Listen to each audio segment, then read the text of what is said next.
اور اتنے بڑے جلیل القدر امام کے ہاں امام حضرت عسکر بن حسین ابو تراب نقشبی رحمۃ اللہ تعالی علیہ، جن کو ہم آگے گفتگو میں حضرت ابو تراب نقشبی کہہ کر گفتگو کریں گے، ان سے خود امام احمد بن حنبل روایت لیتے تھے جی، اور ان کی حکایات کو آگے رپورٹ کیا کرتے تھے۔ سبحان اللہ۔ ایک صرف میں اس کی مثال دوں، اب صوفی اور محدث کی دوستی، جی، تعلق، ایک دوسرے کی عظمت کا اعتراف اور پھر مکالمے کا انداز۔ آپ فرماتے ہیں حضرت امام احمد بن حنبل رحمۃ اللہ کے بیٹے حضرت عبداللہ فرماتے ہیں کہ ایک بار میرے والد صاحب حسب معمول کلاس میں پڑھا رہے تھے اور حدیث کا سبق چل رہا تھا، اور اپنے معمول کے اب یہ یاد رہے کہ اس کلاس کے اسٹوڈنٹس امام بخاری و مسلم ہیں، سبحان اللہ۔ تو آپ فرما رہے تھے فلان ثقۃ و فلان ضعیف،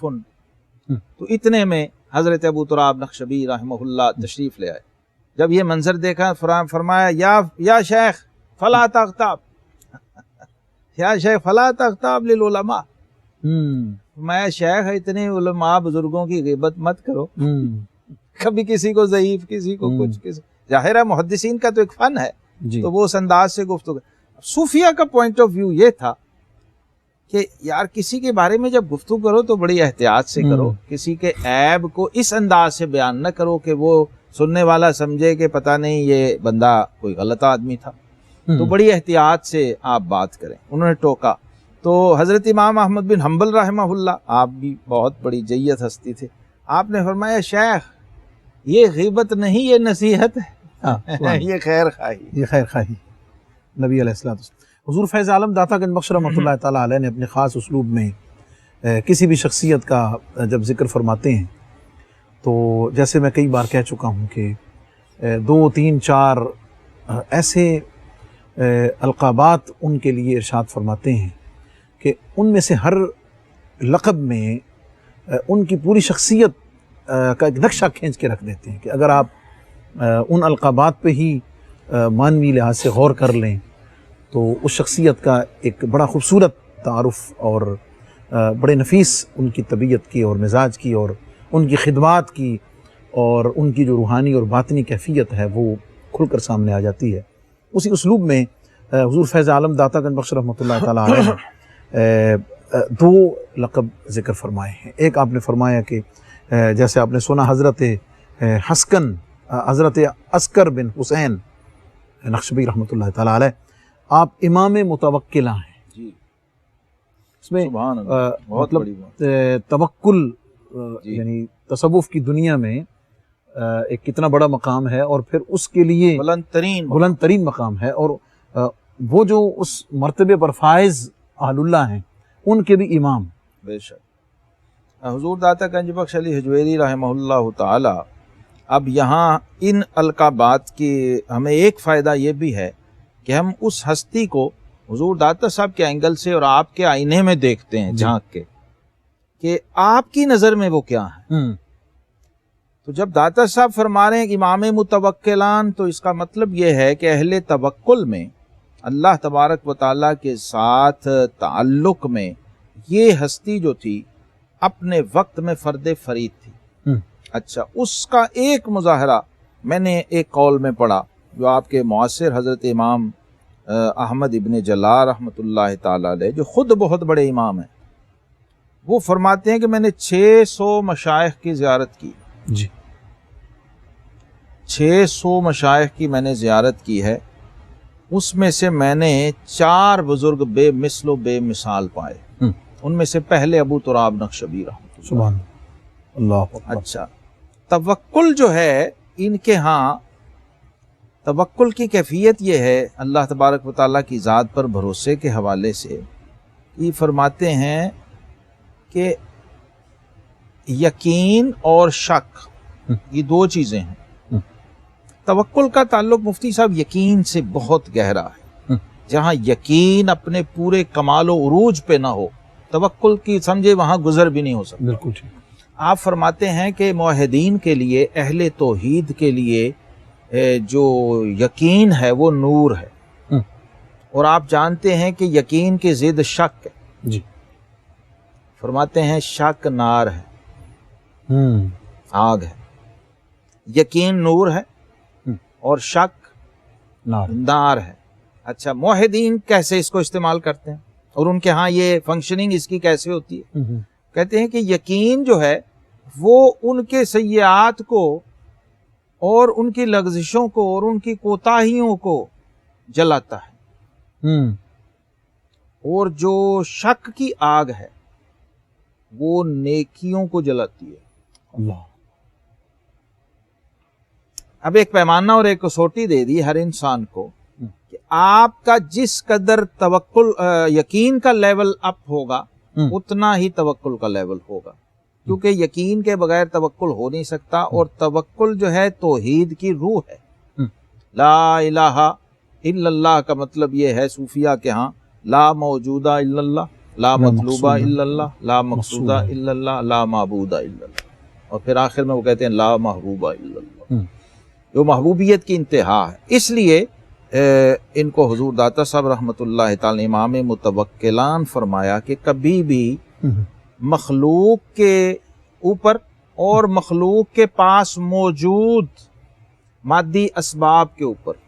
کبھی اکتفا نہیں کیا، اور ہمیشہ خلوت میں رہے، تنہائی میں رہے، سائل نہیں بنے، کسی سے کچھ مانگا نہیں، کسی نے کچھ دیا تو وہ آگے خرچ کر دیے راہ خدا میں، اور یہاں تک کہ آپ ان کی وفات کا بھی جو معاملہ بیان ہوا ہے شاید وہ اس کا بہت بڑا ثبوت ہے۔ بالکل، کہ آپ کا جنگلات کے اندر رہنا اور جانوروں اور درندوں کے اندر رہنا یہ بتاتا ہے کہ خلق سے کس قدر بے نیازی تھی اور خالق پر کس قدر بھروسہ، اعتماد اور توکل تھا۔ تھوڑی سی بات ہم اس کی تشریح میں معزز ناظرین کے لیے ضرور کریں گے کہ یہ جو ایک تصوف کی دنیا میں ایک مقام توکل ہے، یہ کیا چیز ہے، اور تھوڑی سی ہم بات کریں گے بہت زیادہ ڈیٹیل میں جائے بغیر کہ اس کا حصول کیسے ممکن ہے، اور قرآن پاک میں اللہ رب العزت نے جو اس شان سے متصف لوگ ہیں ان کے لیے فرمایا ہے کہ ان اللہ یحب المتوکلین، کہ اللہ رب العزت توکل کرنے والوں سے محبت فرماتا ہے۔ تو اب مقام محبوبیت کا کتنا گہرا تعلق ہے اس توکل کے ساتھ، اور توکل کے نتیجے میں اللہ رب العزت کی محبت کا حصول کیسے ہے، ہم اس پر ضرور بات کریں گے۔ اور حضور فیض عالم داتا گنج بخش رحمۃ اللہ تعالیٰ علیہ نے ایک بات ہمیشہ یاد رہے کہ جو معزز ناظرین ہمارے دقت نظر سے اس کو کشف المحجوب شریف کو سامنے رکھ کے پڑھتے ہیں، حضور فیض عالم داتا گنج بخش رحمۃ اللہ علیہ جب کوئی لقب ذکر فرماتے ہیں تو آگے آنے والے اس ذکر میں ان القابات کی دلیل کسی نہ کسی صورت میں ضرور ذکر فرما دیتے ہیں۔ توکل پر بات ہوگی مختصر سی، لیکن اس سے پہلے ہمیں ایک مختصر سا وقفہ لینا ہے، ملتے ہیں وقفے کے بعد۔ ویلکم بیک معزز ناظرین، پروگرام کشف المحجوب، اور ذکر ہے امام متوکلاں حضرت امام عسکر بن حسین رحمۃ اللہ تعالیٰ علیہ کا۔ بریک پر جانے سے پہلے ہم نے توکل کے بارے میں تھوڑی سی ہم بات کرنا چاہیں گے، اور میں چاہوں گا کہ اس کے ساتھ ہی حضور فیض عالم داتا گنج بخش رحمۃ اللہ علیہ نے جو دوسرا لقب ذکر فرمایا برگزیدہ اہل زمان، جی، یعنی اپنے زمانے کے منتخب روزگار، چنیدہ آدمی، جیسے میں نے قول بتایا کہ 600 مشائخ میں سے اگر 4 نکال لیں تو ان میں پہلے ابو تراب نقشبی رحمۃ اللہ علیہ سبحان اللہ اپنے معاصرین میں بھی ممتاز تھے، اور وہ بزرگ، وہ جید ہستیاں جن کے پچھلے پروگراموں میں ذکر کر چکے اور آئندہ کریں گے، انہوں نے ان کو برگزیدہ زماں کہا کہ یہ ہم لوگوں میں بھی ایک مخصوص آدمی ہے اور متخصص آدمی ہے اور صاحب کمال ہے۔ اب اس کمال میں جو عروج پہ چیز تھی وہ ان کا توکل تھا، جی، اور توکل مفتی صاحب صوفیہ کے ہاں بڑی محبوب اور آئیڈیل چیز سمجھی جاتی ہے۔ یہ میں اشارہ کر دوں، امام متوکلان جب کہا حضور داتا صاحب نے، تو اس کا مطلب یہ ہے کہ صوفیوں میں آئیڈیل ترین شخص وہ ہوتا تھا جو توکل میں باقیوں سے ممتاز ہو، تو اس کو بہت لائک کرتے تھے جی، اور سمجھتے تھے کہ یار یہ شخص ہمارے لیے ایک پیمانہ اور معیار و کسوٹی ہے، اگر ہم نے خود کو پرکھنا ہے کہ ہمارے اندر توکل کتنا ہے، تو اکثر یہ حوالہ ان میں ریفرنس دیا جاتا تھا کہ آپ کیا ابو تراب نقشبی کی طرح کا توکل رکھتے ہیں یا اس کے برابر کر رکھتے ہیں؟ تو تو اگر ان کے قریب تر بھی کوئی ہوتا تو اس کو سمجھا جاتا کہ یہ صاحب توکل ہے، اور اگر کسی نے توکل سمجھ نہ ہوتا تو پھر ان کی بارگاہ میں جاتے تھے لوگ سبحان اور دیکھتے تھے اور سنتے تھے یا پوچھتے تھے یا ان کے کسی عمل کو دیکھتے تھے کہ ان کا، جیسے حضور داد صاحب قول لائے آپ کا جی ہاں کہ الفقیر قوتہ ما وجد ولباس ما ستر ومسکنا حیث نزل، فقیر کی غذا وہی ہے جو اسے مل جائے، اور لباس وہ ہے جو ستر ڈھانپ لے، بدن ڈھانپ لے، اس میں اس کا اپنا ذاتی کوئی تصرف اور کیفیت نہ ہو، اور اس کا نشیمن، اس کے رہنے کی جگہ کون سی ہے؟ اللہ اکبر، ہر ملک ملک ماس کے ملک خدا ماست، یعنی وہ اپنی پراپرٹی اور ملکیت میں کوئی محل یا کوئی مقام نہیں بناتا، جہاں پہنچ گئے وہ کہتا ہے کہ یہ میرے رب کی زمین ہے۔ یہ بھی میں پدھراڑ خوشاب گیا ہوا تھا کلر کہار، تو وہ آگے بزرگوں کا مزار تھا، حضرت خواجہ بہاؤالدین زکریا ملتانی رحمۃ اللہ تعالی علیہ کی اولاد میں سے، جی 500-600 سال پہلے کے بزرگ تھے۔ تو انہوں نے کہا کہ یہ بزرگ جب یہاں آئے تھے تو یہ جنگل بیابان تھا، اور یہاں کے جو راجہ مہاراجہ تھے سب ملکیت پراپرٹی زمینیں ان کی تھیں، ان کے والد شیخ علی کتال نے آ کے یہاں جھونپڑی ڈال لی، تو وہ جو مالک جاگیردار آ گئے، انہوں نے کہا بابا تم نے کیسے بغیر پوچھے یہاں جھونپڑی ڈالی؟ انہوں نے، یہ تو ہماری زمین ہے۔ انہوں نے فرمایا اچھا تمہاری ہے، میں سمجھا اللہ کی زمین ہے، میں تو اپنے رب کی زمین سمجھ کے یہاں بیٹھ گیا تھا۔ بھئی یہ جملہ بولا تو وہ شخص جو اس پہ لرزہ طاری ہو گیا کہ یہ کہہ رہے اللہ کی زمین ہے، اللہ کے مقابلے میں میں کہوں کہ میری زمین، تو وہ شخص جو تھا وہ رکت طاری ہوئی اور معذرت کی اور کہا کہ حضرت ٹھیک ہے اللہ کی زمین ہی ہے، آپ خیر رہیں یہاں پر لنگر وغیرہ۔ اب ان کا تصور یہ تھا کہ انما الارض للہ ولرسولہ، صحیح بخاری میں زمین اللہ کی ہے اور اس کے رسول صلی اللہ علیہ وسلم۔ یہ تصور اتنا واضح اور وسیع تھا کہ جہاں پر ٹھکانہ کیا ہے اللہ کی پراپرٹی اور ملکیت سمجھ کے کیا، اسے اپنی ملکیت اور پراپرٹی نہیں بنایا، نہ سمجھا، یہ سمجھا کہ ہم عارضی طور پہ یہاں پر آئے ہوئے ہیں۔ جیسے حضور داتا صاحب رحمۃ اللہ اپنے شیخ کا قول لائے ہیں نا، حضرت شیخ ابو الفضل خطلی رحمۃ اللہ، الدنیا یوم ولنا فیہا صوم، دنیا ایک دن کی ہے اور ہم اس میں روزے سے، تو یہ ان کا تصور تھا توکل کے حوالے سے۔ لہٰذا دوسروں کو بھی یہی تعلیم دی کہ غذا کے معاملے میں بھی جو مل جائے وہ کھا لیا، لباس جس سے ستر ڈھانپ لیا، اور رہائش جو مل گئی چلتے چلتے جہاں ٹھہر گئے، بس اپنی ملکیت نہیں۔ اور یہ آگے بات داد صاحب نے فرما دی کہ ان تینوں چیزوں میں تصرف کرنا لغیر اللہ ہونا ہے۔ اگر تو آپ اپنی ملکیت سمجھیں تو بھی، ان کے اندر تصرف کرنا چاہیں تو بھی، اور در حقیقت تمام عالم انہی تین چیزوں کی بلا میں مبتلا ہے۔ اب خلاصہ دیکھیے کیسا کیا ہے، روٹی کپڑا اور مکان، مفتی صاحب جی ہاں ہمارے زمانے میں سیدھی سی بات، جی ہاں تمام تر مادیت، تمام تر میٹیریلسٹک اپروچ ان تین کے گرد گھوم رہی ہے۔ جب صوفی اس سے مابرہ ہو گیا، متوکل ہو گیا۔ توکل کی پہلی سٹیج یہ ہے کہ اے اللہ میرا رازق تو ہے، میرا مالک تو ہے، میرا کفیل تو ہے، میرا مربی تو ہے،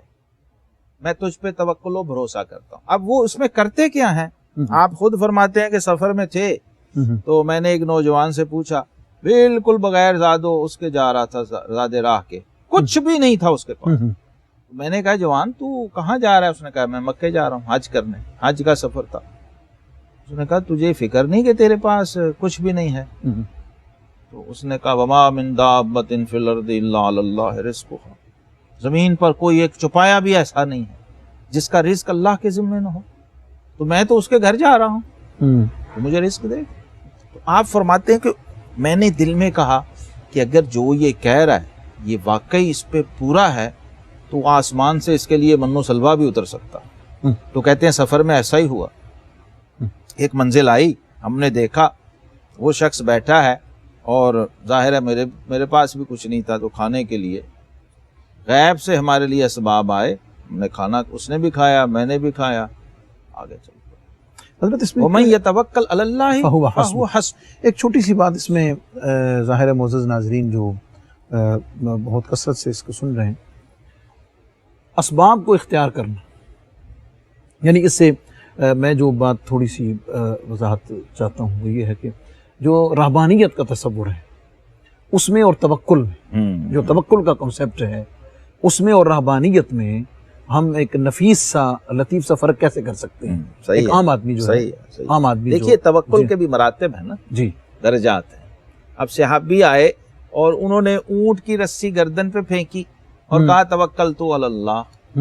تو نبی رحمت صلی اللہ علیہ وسلم دیکھ رہے تھے، آپ نے فرمایا کہ پہلے اس کو گھونٹے سے باندھو، اس کا گھٹنا باندھو اور پھر کہو توکلت علی اللہ۔ اب یہ کیا تھا کہ آپ صلی اللہ تعالی علیہ وسلم اس اعرابی کی کیفیت کو جانتے تھے کہ یہ توکل کے ابھی اس مقام پہ نہیں ہے، اگر بالفرض اونٹ گم ہو گیا تو اس کا ایمان بھی گم ہونے کا اندیشہ ہے، کیونکہ یقین ابھی اتنا پختہ نہیں ہے، لہذا اس کو یہ تلقین۔ تو ایک درجہ جو عام مسلمان کے لیول کا ہے وہ یہ ہے کہ وہ سبب اختیار کرے لیکن توکل سبب پہ نہ ہو، مسبب الاسباب پہ۔ بہت جی بالکل۔ پھر اس کا ایک متوسط درجہ ہے، اس متوسط درجے کے اندر جو شخص جائے وہ اگر اس کا گھٹنا اس نے نہیں بھی باندھا ہے اور اللہ پر اس کا توکل کامل ہے تو کسی بھی قسم کی خلاف توقع واقع کی صورت میں اس کا اپنے رب سے ایمان جانے کا اندیشہ نہیں۔ اور تیسری صورت یہ ہے کہ اس نے رسی باندھی نہیں، سواری کا کوئی تصور ہی نہیں اس کے ذہن میں، اس کے تصور ذہن میں یہ ہے کہ میرا رب مجھے یہاں لایا ہے، سواری نہیں لائی، اور یہ سواری بھی میرے رب نے مجھے فراہم کی ہوئی ہے، سو اگر وہ چاہے گا تو یہ سواری یہاں موجود رہے گی اور میں اس پر بیٹھ کر رخصت ہو جا۔ یعنی اس کے لیے سواری اور سواری کو باندھنے کا کوئی کانسیپٹ موجود ہی نہیں ہے، سارے کا سارا تعلق اس کا 100% وہ ذات باری تعالیٰ پر ہے۔ درجات ہیں، یہ ہے تیسرا درجہ توکل کا کہ اس میں اسباب کا کوئی دخل نہیں ہے، مخلوق کا کوئی دخل نہیں ہے، خالصتاً وہ خالق ہی کو اپنا مسبب الاسباب، یعنی ایک عام لوگوں کا درجہ توکل ہے وہ یہ ہے کہ وہ سبب کے ساتھ چلیں، لیکن اس میں بہت اہم بات کہ وہ دوائی ڈاکٹر سے لیں لیکن عقیدہ یہ رکھیں کہ شفا اللہ نے دینی ہے، سبب ضرور اختیار کریں، اس میں بھی ان کا بھلا ہے کہ انہیں اس لیے کہا گیا ہے کہ آپ کا تعلق ابھی اپنے رب سے اس درجے کا یقین کامل نہیں ہے کہ اس کے خلاف کوئی واقعہ پیش آ جائے تو آپ کے ایمان کو خطرہ ہو سکتا ہے، آپ کہیں گے میں نے تو اپنے رب پہ توکل کیا تھا اور وہ پورا ہی نہیں ہوا۔ اور دوسرا متوسط لوگوں کے لیے، ہاں متوسط جو درجہ ہے اس میں ہو سکتا ہے خاص لوگوں کے لیے کہہ سکتے ہیں، اور ایک اخص الخواص الخواص کے لیے حضور اس میں اسباب کا کوئی دخل۔ حضور فیض عالم داتا گنج بخش رحمۃ اللہ تعالی علیہ نے حضرت امام عسکر بن حسین رحمۃ اللہ تعالی علیہ کے لیے جو امام متوکلاں اور برگزیدہ اہل زمان کا لفظ استعمال فرمایا اور ساتھ آپ کی کرامات کا بھی ذکر کیا، ان کرامات میں جو جس بڑی کرامت کا ظہور آپ کے وصال کے بعد ہوا اور جو کیفیت آپ کے وصال کے بعد، توکل کی ایک بہت بڑی زندہ نشانی ہے جی کہ ایک شخص وفات پا چکا ہے بصرہ کے جنگل میں اور اس کی وجود اس کا بالکل قائم ہے، اثار اور وہ کھڑا ہے، اعصاب بھی ویسے ہی پکڑا ہوا ہے، اور لوگ بعد میں آ کے دیکھ رہے ہیں کہ جسم بھی خشک ہے اور یہ وفات بھی، چمڑے کا کوزہ بھی سامنے پڑا ہے، عصا ہاتھ میں ہے۔ یہ بالکل مجھے جب اچھا یہ جو ایک چیز زور دی حضرت کہ جنگل کے درندے آپ کی لاش کے قریب تک نہ پھٹکے اور اتنی مدت تک جو آپ کا جسم مبارک ہے وہ یعنی سٹیٹ کھڑا رہا، وہ جسم مبارک گرا بھی نہیں، بے شک پائے مبارک پر یہ ہے اس کا عملی ظہور۔ مجھے حضرت عزیر علیہ السلام جی یاد آ گئے جو قرآن پاک میں اللہ تبارک و تعالیٰ نے جب دیکھا تو گدھا جو ہے جی ہاں وہ مٹی بنا پڑا تھا، کھانا بالکل فریش تھا، تو یہ بھی مشاہدات میں ہوتا ہے، یہ جو کیفیت ہے یہ عالم تحیر کی۔ جب صوفی عالم تحیر میں جاتے ہیں تو اس وقت دنیا و ما فیہا سے بے خبر ہو جاتے ہیں، زندگی اور موت سے بھی بے نیاز ہو جاتے ہیں۔ یعنی آپ کی جو مشتغان خنجر تسلیم را ہر زمان غیب جانے دیگر است، یعنی آپ کا جو وفات ہے وہ اس عالم تحیر میں ہوئی ہے، اس عالم مشاہدہ میں ہوئی ہے، تحیر مشاہدے سے پیدا ہو۔ جب مشاہدے میں گئے تو پھر کیا ہوا، وہ جو کچھ تھا اس سے ماوراء و بے نیاز ہو گئے، تمام مادی چیزوں کا اطلاق ختم ہو گیا۔ سلیمان علیہ السلام دیکھیے اللہ نے دکھایا تھا، کھڑے ہیں کام ہو رہا تھا عصا پہ، اور بعد میں اس کو گھن لگ چکا۔ یہ ان احوال انبیاء سے جب وہ تجلیات پڑتی ہیں ان صوفیاء پر تو ظہور ہوتا ہے کسی نہ کسی کیفیت کا۔ سو عالم وقت وصال آپ کے اوپر یہ کیفیات طاری ہوئیں، اور جس وقت وفات ہوئی ہے اس وقت عالم تحیر و مشاہدہ میں ہے۔ جب وفات ہو گئی، روح قبض ہو گئی، تو سلیمان علیہ السلام کی وہ کیفیت کا فیض نصیب ہوا جی کہ درندے وہ پھٹک نہیں رہے، کیونکہ وہ نہیں سمجھ رہے تھے کہ یہ فوت ہو گئے۔ جی آپ نے ایک اصطلاح ہمارے پروگرام میں کئی دفعہ سنی ہوگی کہ مختلف انبیاء کا فیض جو ہے وہ حضور علیہ الصلوۃ والسلام کی امت کے اولیاء کو ملتا ہے۔ مجھے بریک کے لیے کہا جا رہا ہے، بڑی دلچسپ اور بڑی توجہ والی بات ہے، اس کو ہم کنٹینیو کریں گے but after this break stay with us. Welcome back معزز ناظرین، پروگرام کشف المحجوب، اور بریک پر جانے سے پہلے حضرت امام عسکر بن حسین رحمۃ اللہ علیہ کے ذکر میں ہم نے توکل کی، اور اس اعلیٰ درجے پر مقام تحیر و مقام مشاہدہ پر جو آپ کا وصال ہوا جنگل میں، بصرہ کے جنگل میں، اور آپ کا جسم مبارک محفوظ ہے، کسی جانور نے، کسی درندے نے اس سے تعرض نہیں کیا ہے اور جسم کو محفوظ رکھا ہے۔ تو حضور علیہ الصلوۃ والسلام کی امت کے اولیاء کو تمام انبیاء علیہ الصلوۃ والسلام کے فیوز و برکات عطا ہوتے ہیں۔ جیسا کہ آپ نے سنا کہ یہ بزرگ موسوی المشرب ہیں، عیسوی المشرب ہیں، تو ہم کہہ سکتے ہیں کہ حضرت امام عسکر بن حسین رحمۃ اللہ تعالیٰ علیہ، آپ حضرت سلیمان علیہ السلام ان کے مشرب پر اور ان کے خصوصی فیوزات و برکات آپ کو عطا ہوئے۔ حضور فیض عالم داتا گنج بخش رحمۃ اللہ علیہ نے، جیسا کہ ہم نے پہلے بھی ذکر کیا کہ آپ کے ارشاد کو ذکر فرمایا، اور اس ارشاد کو حضور فیض عالم نے آپ کے مقام توکل کے لیے بطور دلیل ذکر فرمایا، اور اسی کی دلیل میں کرامت کو ذکر فرمایا۔ اور آپ حضور فیض عالم داتا گنج بخش رحمۃ اللہ تعالیٰ علیہ آپ یہ فرماتے ہیں کہ یہ تمام چیزیں، یہ جو 3 چیزیں ہیں جو ذکر ہوئی ہیں، وہ اسباب ظاہری کے لحاظ سے ہیں، ورنہ حقیقت غذائے درویش وجد ہے، اور لباس درویش تقوی ہے، اور مسکن درویش مقام غیب ہے۔ اس کے اوپر حضور فیض عالم داتا گنج بخش رحمۃ اللہ علیہ نے قرآن پاک کی 2 آیات کو بطور دلیل پیش کیا ہے کہ وَأَن لَوِ اسْتَقَامُوا عَلَى الطَّرِيقَةِ لَأَسْقَيْنَاهُمْ مَاءً غَدَقًا، اگر یہ لوگ صراط مستقیم پر قائم رہتے تو ہم ان کو وافر پانی پلاتے، اور وَلِبَاسُ التَّقْوَى ذَلِكَ خَيْرٌ، اور ایمان والوں کے لیے جو پرہیزگاری کا لباس ہے وہ بہت بہتر ہے۔ اور تیسرے کی دلیل حضور علیہ السلام کا فرمان کہ الفقر وطن الغیب، فقر جو ہے وہ وطن غیب ہے۔ تینوں پر دلیل، یعنی اس مشرب پر اس قول کا جو استشہاد ہے وہ قرآنی آیات سے اور نبی پاک علیہ السلام کے حدیث سے۔ اس کی تھوڑی سی وضاحت ہو جائے، پھر انشاءاللہ ہم اختتام میں حضور فیض عالم داتا گنج بخش، یہ بڑا اہم جملہ ہے، در حقیقت غذائے درویش وجد ہے، اور یہ جو تحیر ہے یہ خود وجد کی ہی ایک قسم ہے جی، جس میں آپ کا وصال ہوا۔ حضرت خواجہ قطب الاقطاب قطب الدین بختیار کاکی اسی وجد کی کیفیت میں تھے نا جب روح پرواز کی۔ اب اس میں ہوتا یہ ہے کہ کشتگان خنجر تسلیم را ہر زماز غیب جانے دیگرست، ایک جان جا رہی ہوتی ہے اور ایک جان آ رہی ہوتی ہے۔ وہ صوفی صاحب حال اس وقت اس کیفیت میں ہوتا، گویا ایک دم مر رہا ہے، ایک دم جی رہا ہے، ایک دم مر رہا ہے، یعنی حیات و ممات کا وہ جو پورا پروسیس ہے وہ اس پہ کھلتا ہے۔ حیات کی حقیقت کھلتی ہے، موت کی حقیقت کھلتی ہے کہ دراصل یہ دونوں بھی کچھ نہیں ہے۔ اگر نہ ہو تجھے الجھن تو کھول کر کہہ دوں، اگر نہ ہو تجھے الجھن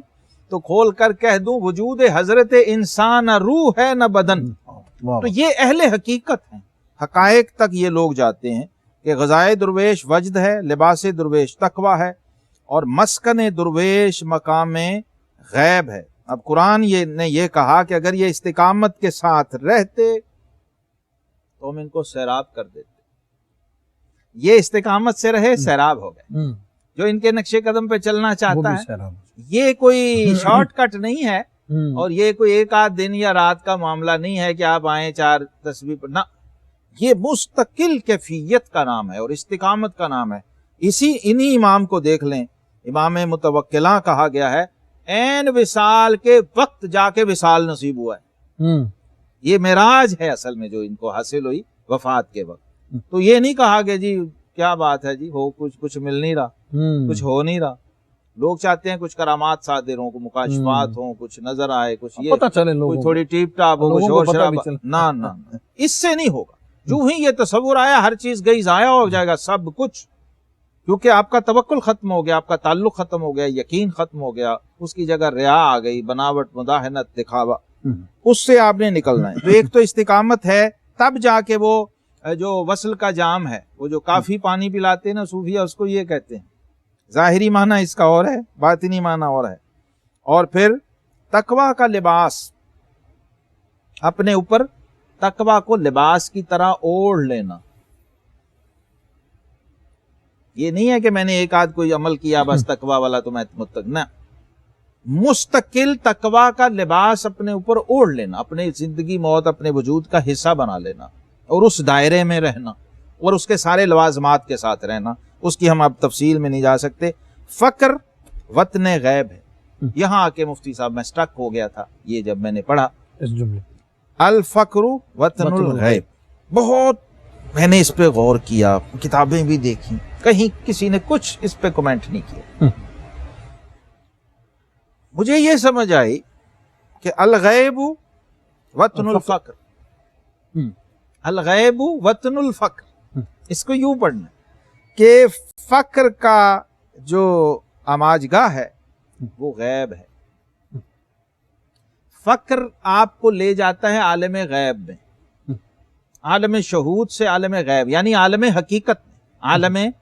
باطن میں، هو الاول والآخر والظاہر والباطن، صورت سے حقیقت تک لے کے جاتا ہے۔ جب فقر اپنی معراج کو پہنچتا ہے، اور آپ جانتے ہیں کہ یہ فا جو ہے یہ فاقے کی ہے، جی، اور کاف جو ہے یہ قناعت کی ہے، اور را جو ہے یہ رضا کی ہے، تب فقر مکمل ہوتا ہے۔ فقر کا پیکج یہ ہے۔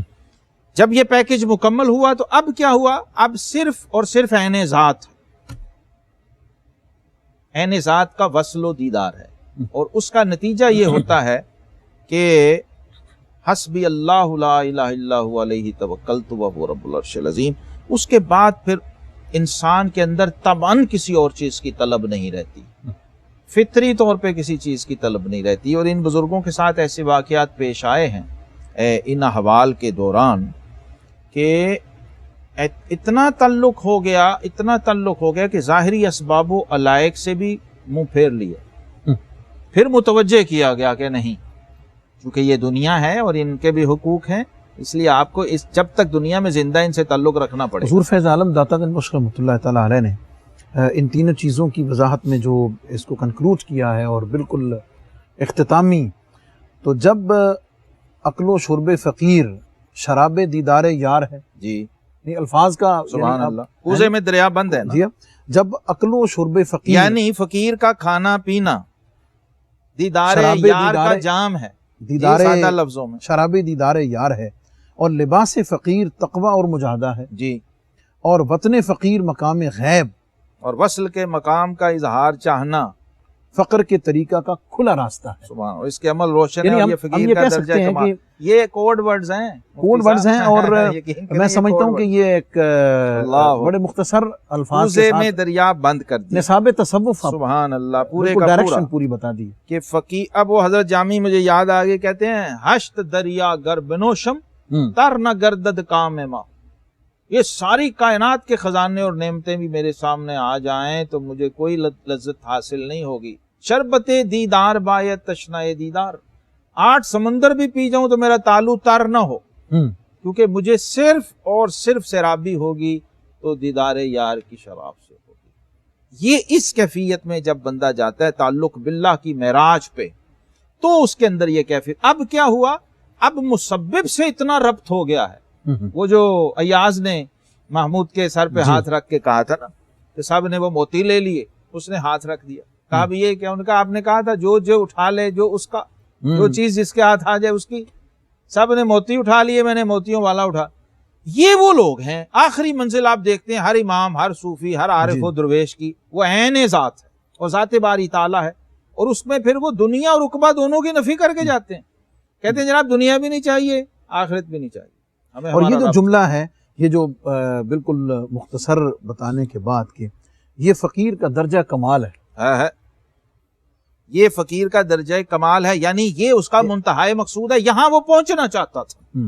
اور حضرت امام عسکر بن حسین کے لیے یہ فرمایا کہ وہ پہنچ گئے، درجہ کمال کو پہنچے، منتہی ہوئے، صاحب وصال ہوئے، اب وہ اس قابل ہیں کہ ان کو فالو کیا جائے، کیونکہ وہ امام ہو گئے نا. جی اب جو شخص چاہتا ہے کہ اس مشرب و طریق پہ رہ کر چلے، یہ بھی میں دوہرا دوں جی کیونکہ ان ائمہ کے اپنے اپنے مشارب ہیں، جی ہاں جس کا مزاج باطن، طبیعت، روحانیت، میلان اس طرف کو ہو، زہد، خلوت، توکل،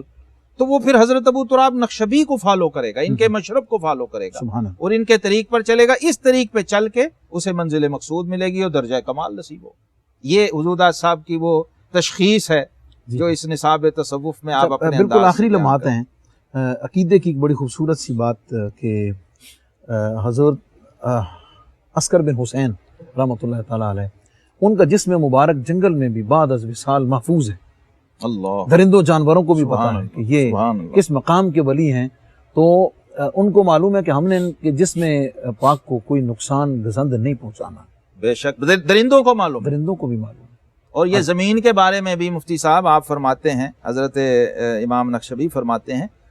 کہ زمین پر جب اللہ کا کوئی پیارا چلتا ہے نا تو زمین اس کے قدموں کے لمس سے محظوظ ہوتی، خوشی سے جھومتی ہے کہ اللہ کا دوست مجھ پہ چل رہا ہے. اب آپ نے جو بات کی ابھی اوپر ہے تو یہ حال ہے، جب اندر جائے جب اندر جاتا ہوگا تو زمین کیسی محبت کرتی ہوگی. میں صرف اشارہ دے دوں، ہم بتاتے ہوتے ہیں کہ آپ مسند بھی ہیں جی اور حدیث کو روایت بھی کرتے ہیں، تو آپ کی سند سے